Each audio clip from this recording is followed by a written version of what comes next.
ಹೊಸಮನೆ ಠಾಣಾ ವ್ಯಾಪ್ತಿಯಲ್ಲಿ ಒಂದು ಪೊಲೀಸ್ ಫೈರಿಂಗ್ ಘಟನೆ ನಡೆದಿದೆ. ಈ ಒಂದು ಘಟನೆಯಲ್ಲಿ ಮುಬಾರಕ್ ಅಲಿಯಾಸ್ ಪಿಚ್ಚಿ ಅನ್ನೋ ಒಬ್ಬ ಆರೋಪಿಯು ಅವನನ್ನು ಸೆಕ್ಯೂರ್ ಮಾಡೋಕ್ಕೆ ನಮ್ಮ ಟೀಮ್ ತೆರಳಿದ್ದಾಗ ನಮ್ಮ ಟೀಮ್ ಮೇಲೆ ಅವನು ಗಾಡಿಯನ್ನು ಫಸ್ಟ್ ಹಾರಿಸಿ ನಂತರ ಚಾಕು ಮತ್ತು ಕಲ್ಲಿನಿಂದ ಅವ್ರ ಮೇಲೆ ಅಟ್ಯಾಕ್ ಮಾಡೋದಕ್ಕೆ ಮಾರಣಾಂತಿಕವಾಗಿ ಅಟ್ಯಾಕ್ ಮಾಡೋದಕ್ಕೆ ಅವರು ಪ್ರಯತ್ನ ಪಡ್ತಾನೆ.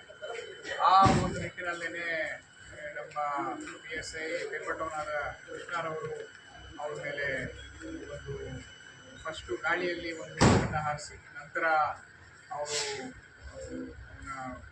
ರೈಟ್ ಲೆಗ್ಗಿ ಫೈರಿಂಗನ್ನು ಮಾಡಿದ್ದಾರೆ. ಇಲ್ಲಿ ಈ ಒಂದು ಎಂಟೈರ್ ಘಟನೆಯಲ್ಲಿ ನಮ್ಮ ಕೃಷ್ಣ PSI ಅವರಿಗೆ ಒಂದು ಬೆರಳು ಉಂಟಾಗಿದೆ. ಆಮೇಲೆ ನಮ್ಮ ಸಿದ್ದಪ್ಪ PSI ಅವರಿಗೆ, ಹೊಸಮನೆ PSI ಅವರಿಗೆ ಕಾಲು ಸ್ವಲ್ಪ ಹೇರ್ಲೈನ್ ಫ್ರ್ಯಾಕ್ಚರ್ ಆಗಿದೆ. ಹಾಗೆ ಒಬ್ಬ ನಮ್ಮ ಆದರ್ಶ ಅನ್ನೋ ಸಿಬ್ಬಂದಿ ಅವನಿಗೂ ಕೂಡ ಕಾಲಿಗೆ ಒಂದು ಲ್ಯಾಸರೇಷನ್ ಉಂಟಾಗಿದೆ. ಕಾರ್ಯಾಚರಣೆಯಲ್ಲಿ ಆಲ್ಮೋಸ್ಟ್ ಒಂದು 12 ಮೆಂಬರ್ ಟೀಮ್ ಕೆಲಸ ಮಾಡಿತ್ತು. ಅವನ ಮೇಲೆ ಯಾರು ಮುಬಾರಕ್ ಅಂತ ಇದ್ದಾನೆ ಅವನ ಮೇಲೆ ಆಲ್ಮೋಸ್ಟ್ 15 ಕೇಸಸ್, 15 ಕೇಸ್ ಇತ್ತು ಅವನ ಮೇಲೆ ಎಲ್ಲ ಸೇರಿ, including murder, including 307 and including extortion, ಎಲ್ಲ ರೀತಿಯ ಕೇಸ್ಗಳು, NDPS ಕೇಸ್ಗಳು ಕೂಡ ಇತ್ತು.